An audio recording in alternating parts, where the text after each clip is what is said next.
Hi folks, Rodney here again. Hey, if first time watching my videos, thank you for taking the time to watch them, and if you're one of my subscribers, welcome back.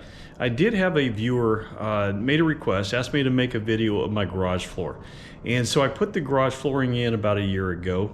The company that I got it for is called Garage Flooring LLC. It's tiles is what it is, and I'm going to show you here in just a moment. But it is the company of the tile is Racetech. If you go onto their website, they also have another one. It's called TrueLock HD.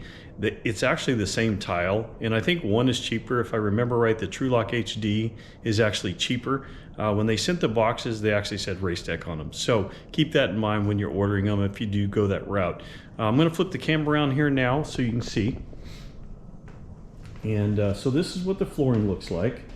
They are 12 by 12 tiles, so that you see there.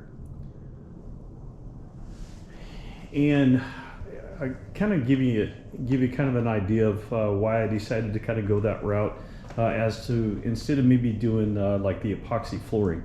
I definitely thought about doing that, but when I started doing some research, I found it was going to take a lot more time than what I actually had.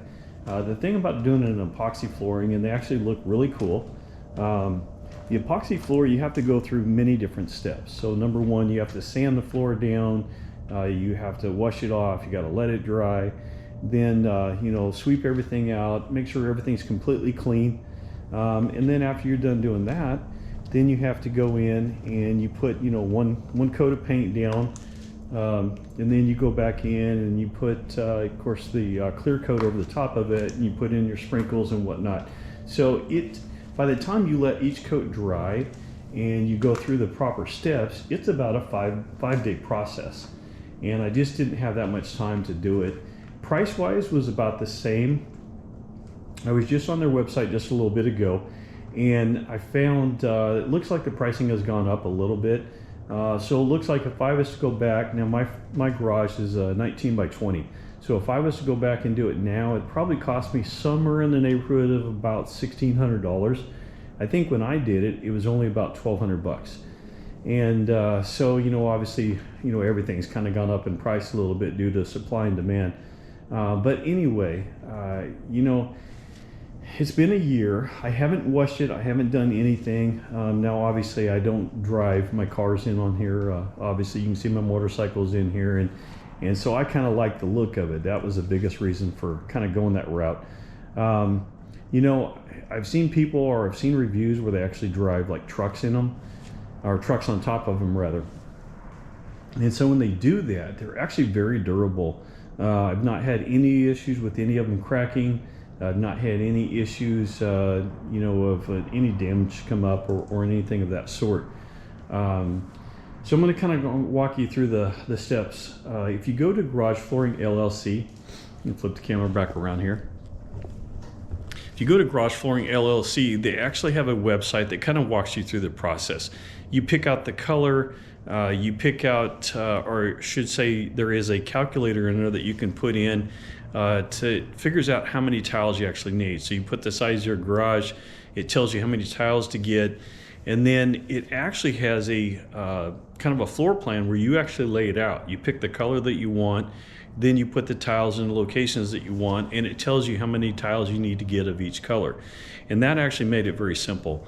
When I did it, I probably got, I don't know, 10 different boxes, and so it took a couple weeks for them to come in, but when they came in, it was actually pretty straightforward. Flip it back around here again. When you start putting the tiles in, you actually go from left to right, and if you don't follow that process, it actually makes it harder. But anyway, starting from the left, the way the tiles are put together, they snap in place. And so all I did, I actually had this little kind of a sit down scooter, so to speak, and that actually made it really easy because I was able to sit on it. I've seen some people just, you know, get down on their hands and knees and do it, and then I use a rubber mallet to just snap them all in place. But like I said, you start from left and right. These are transitions that you see right here. And so there again, you know, when you put all that in, it makes it easy because it kind of, like I said, it tells you exactly how many you're going to need. Now, the thing that took the most time, and I should say that altogether it took me about 4 hours to put it in. The thing that took the most time is over on this side. And so right here, you have to go through because they don't come out your garage as much as we want to think so. It's not completely square. But I had to go in there and cut each tile. And so what I actually used to cut that is I used a jigsaw. Now, I've seen some people use a table saw, and if you have that, great. That actually makes it pretty easy. But you know, I use the jigsaw to cut all of them. And then the other thing too is that, you know, around, like for instance, the stairs there, going around this, I had to cut all those. And then back in behind the water heater, you know, I cut all that as well. So it takes a little time, but like I said, that was the biggest part of the time, or biggest majority of the time, was just cutting the tiles to fit in places that needed to. But anyway, so when you look at the process, it took about 4 hours to put the whole thing in. You know, that would have taken 5 days. Price-wise is about the same. Now, there's a couple other differences or things to consider as well. If you're doing the epoxy floor is great. It's more durable than what this would be.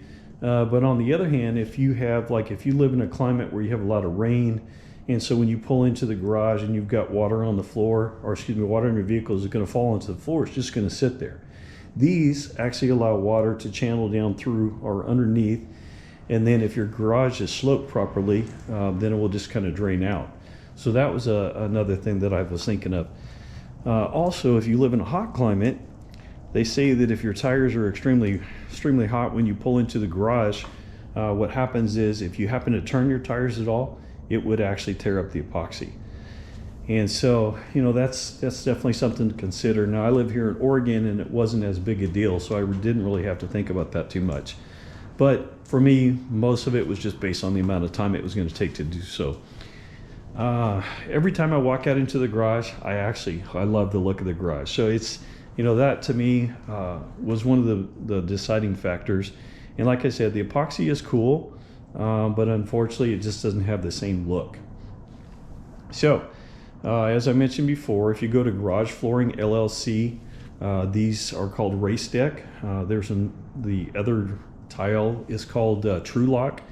And like I said, it's the same exact tile, they just put a different name on it.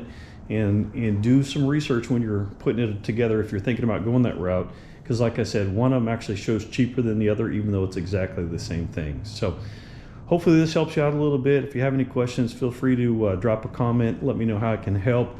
Like I said, I really love the look of it. It's been very durable. When it gets wet, it is a little slippery, so keep that in mind. I do put a mat underneath motorcycles just to keep the water and the oil and stuff, if there happens to be any drops. You know, just keep it off the tiles to help preserve it a little bit. But like I said, it's been a year. Looks just like it did when I got it, and been very happy with it. So there again, if I can help in any way, send me a question, send me a comment, let me know how I can help, and thanks for watching the video.